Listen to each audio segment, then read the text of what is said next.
হাত নাড়ালেই call receive হবে, আবার হাত নাড়ালেই কল কেটে যাবে। আসসালামু আলাইকুম। আমার হাতে এখন যে স্মার্ট ওয়াচটি দেখতে পাচ্ছেন সেটি হলো T900 আল্ট্রা 2 স্মার্ট ওয়াচ। বাজেটের মধ্যে আল্ট্রা সিরিজের কোনো স্মার্ট ওয়াচ খুঁজে থাকলে এটি হতে পারে আপনাদের জন্য বেস্ট একটি চয়েস। ওয়াচের বক্সটি ওপেন করলেই আমরা পাচ্ছি একটি ম্যানুয়াল গাইড বুক, ওয়াচটি, চার্জিং ডক এবং ocean strap.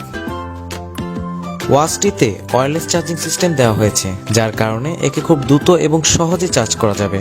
ওয়াচটিতে 2.19 inch TFT display use করা হয়েছে। এতে পাচ্ছেন আপনারা সব রকমের স্মার্ট ফিচার্স, ক্যালকুলেটর সহকারে sleep tracker, fitness tracking, pedometer, call reminder, push message extra সব রকমের স্মার্ট ফিচার্স এই ওয়াচে পেয়ে যাবেন। সাথে ফেসবুক, টুইটার, স্কাইপি, হোয়াটসঅ্যাপের মেসেজ অ্যাক্সেস করতে পারবেন। আর heart rate tracker, blood oxygen monitor তো থাকছেই। মোস্ট ইম্পর্টেন্ট, এই ওয়াচটি যে কারণে সবচেয়ে বেশি জনপ্রিয়, এখন আর ওয়াচে কল রিসিভ করার জন্য টাচ করতে হবে না, জাস্ট হাতটি একটু শেক করবেন, কল রিসিভ হয়ে যাবে। আবার সেম ওয়েতে হাতটি একটু শেক করলে কল কেটে যাবে। বাম পাশের স্পোর্টস কি ক্লিক করলে আপনার অসংখ্য স্পোর্টস মোড পেয়ে যাবেন। দুটি কালার আমাদের কাছে অ্যাভেলেবেল আছে, একটি ব্ল্যাক এবং একটি অরেঞ্জ।